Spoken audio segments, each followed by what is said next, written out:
how many times in the last couple of days we have heard the word war thrown around. We are at war. This is a new war. This is the first war of the 21st century. This is World War III. We have heard all of that. But what is war? Here's CNN national correspondent Bruce Morton.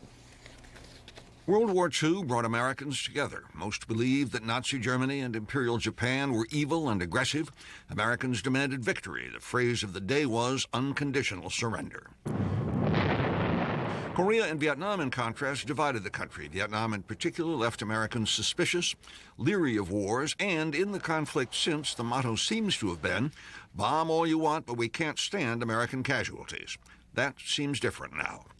No yellow ribbons, bring the hostages home, please. Flags this time, half-staff but proud. People are lining up to give blood. The Red Cross 800 number logged 700,000 calls in the first 6 hours after an appeal went out. Some military recruitment officers see an increased interest. And the country seems prepared to send its young people into harm's way. I think the United States is in a long twilight struggle against these forces of evil that have chosen to destroy us because we are good. And I believe that it may take a lot of time, a lot of American treasure, and perhaps some American blood. Make no mistake about it, my resolve is steady and strong about winning this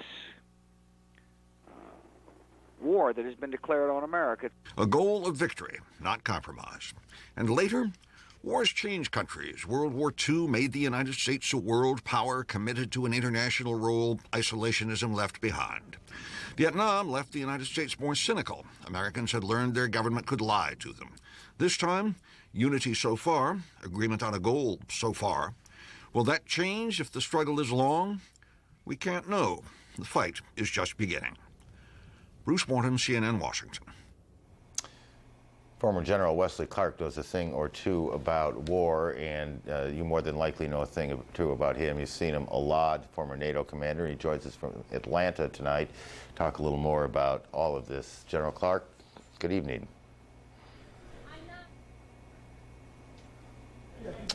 Try it again, one more time, and then we'll figure out where we are. General Clark, are you able to hear me?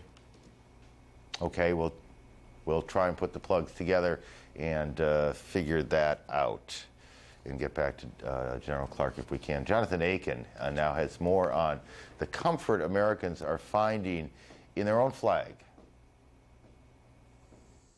They're sprouting like flowers, flying from houses, waving from cars, hung over highways, draped over walls. Anywhere you could put a flag, you're likely to find one. How can you not?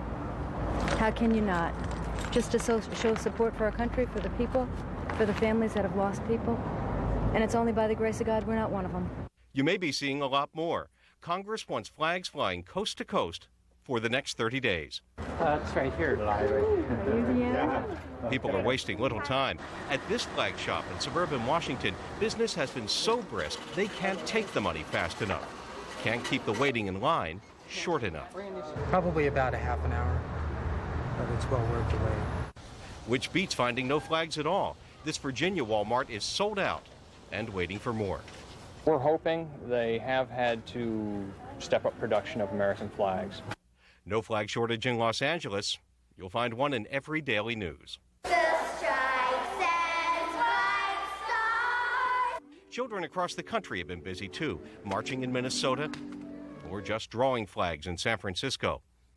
Grown-ups are busy wearing flags on their heads, their chest, and figuratively at least, on their sleeves. I feel very helpless because we're all the way in California and all these poor people in New York and Washington are hurting. And so I thought this would be a way to show that I'm a true American, I believe in the flag, I believe in freedom. The Pledge of Allegiance is making a big comeback too. I said the Pledge of Allegiance for the first time in a long time. You know, because I've kind of had the belief sometimes that there's not liberty and justice for all. And I said it today. And I was proud to do it. Some people may think it's corny to fly the flag all the time. After all, there's Flag Day and Memorial Day and the 4th of July, and isn't that enough? Well, not today. Not anytime soon. Jonathan Aiken for CNN, Washington. Well, we've seen a lot of flags in New York today, or maybe it is that we notice them more. Let's roll the dice one more time. General Wesley Clark is in Atlanta now. There you are. General Clark joins us. It's nice to talk to you again, sir. Help me with a couple of things.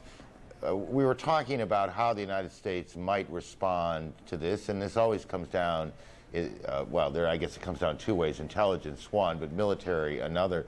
Is the military really set up to deal with this kind of enemy, or is the military designed to deal with countries, in a sense? Well, we've got a lot of different capabilities in the military. Certainly we can deal with an enemy that's like this. But it won't be the kind of military operation that Americans envision. It won't be another, in all probability, it won't be another Gulf War. You're not going to see a massive deployment of troops. You're not going to have a big buildup that way. You're going to see a lot of diplomatic meetings. There'll be a lot of things going on underneath the surface. Occasionally people will be arrested. And if the work is done right, you may never see it until it's over and those who are responsible, that international terrorist network, is taken down and either brought in for justice or eliminated in some other way.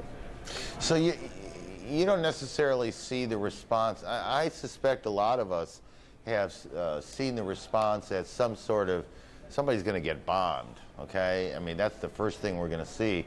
And what I hear you saying is maybe that not only isn't what's going to happen, but maybe that isn't what ought to happen. You can't tell right now, Aaron. It's too early, because if there are appropriate targets and the cruise missiles or the bombing is the right weapons, then that's what we'll use. But it's only partly a matter of training facilities and headquarters. It's really a matter of people.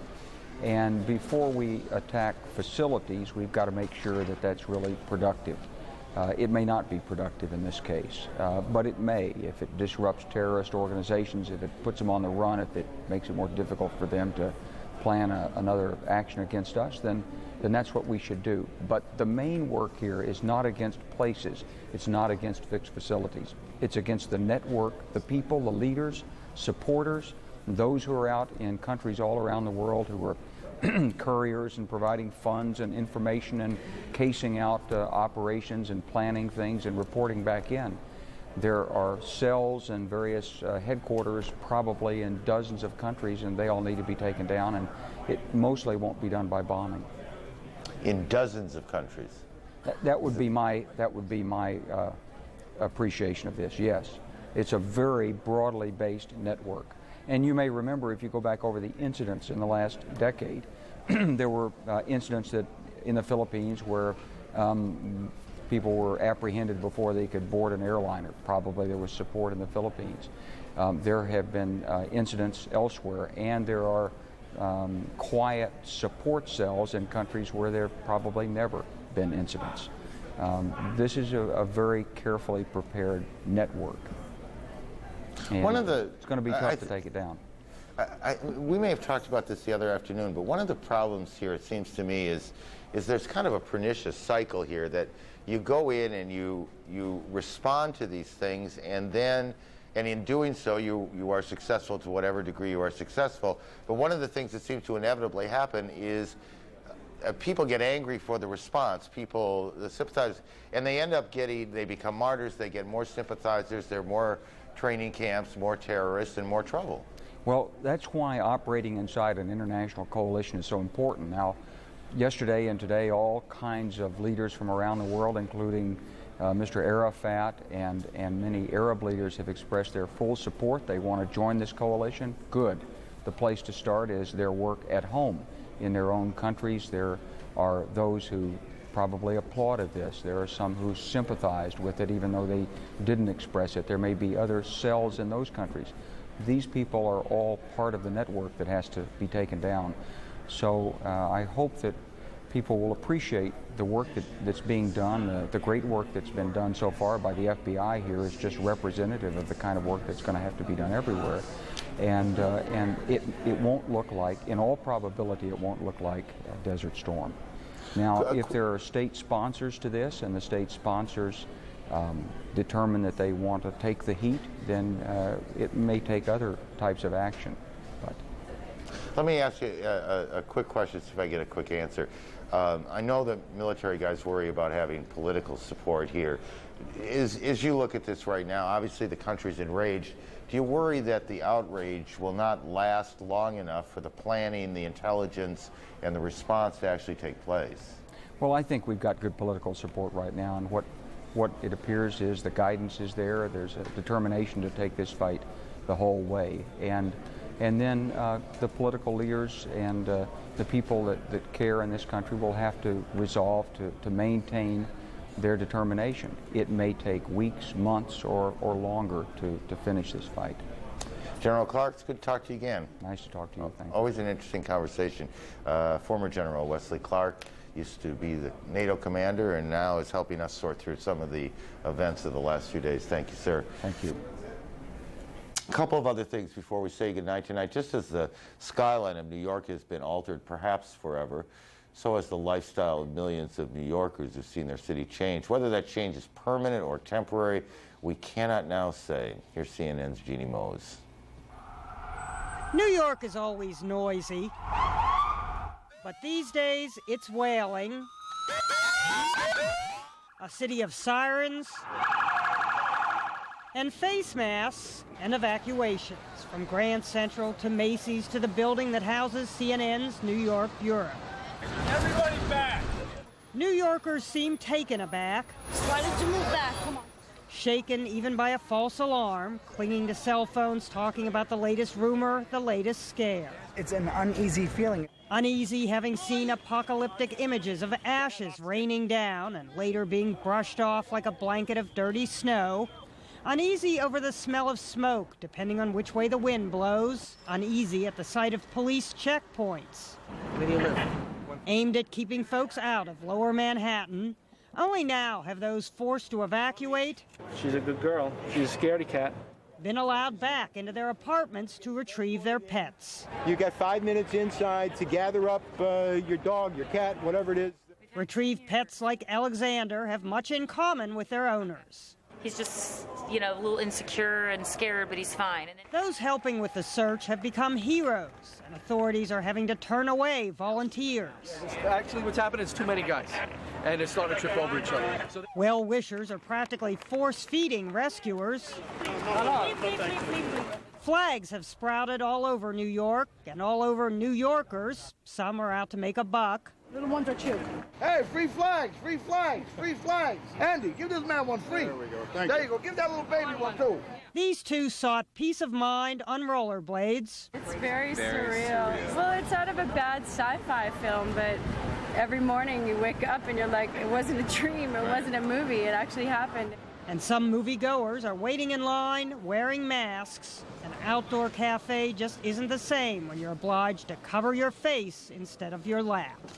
Jeannie Mose, CNN, New York. And finally from us this evening, over the last couple of days, we have seen, all of us, the stunned reaction of people in New York and in Washington, many of whom have spoken about how helpless they feel in the face of this horrible tragedy. The feelings are much the same in small-town America tonight, as CNN's Candy Crowley reports. Berryville, Virginia is an hour's drive from the Pentagon, far enough away not to have heard terrorism's roar, close enough to feel its pain. I spent all day yesterday at the Pentagon working the fire. A pretty terrible scene. Yeah, it's about as unbelievable as TV doesn't do it any justice. It's horrible. After 48 hours on call, D.C. firefighter Craig Hageman came home to Berryville and bought a couple of flags. I believe in my country. I believe in everything we're about. And the more I support it, and the more everybody else will support it, and it's just keeping the faith. Berryville's the kind of place where the barber is a minister and the mayor and his mother run the flower shop. The kind of place where putting up flags was second nature. No meetings, no proposals. It just kind of happened. They came out late on Tuesday, and just sort of a spontaneous thing from the town office. So we decided that we have these flags that we obviously put up for Memorial Day and Labor Day and 4th of July and special occasions like that, and just thought this was a good time to put them out, just to show some support. They are everywhere now. They hang from the mirrors of Potter's barbershop. Well, we all love a country, and we have big pride in the country, and well, yeah, it's hard to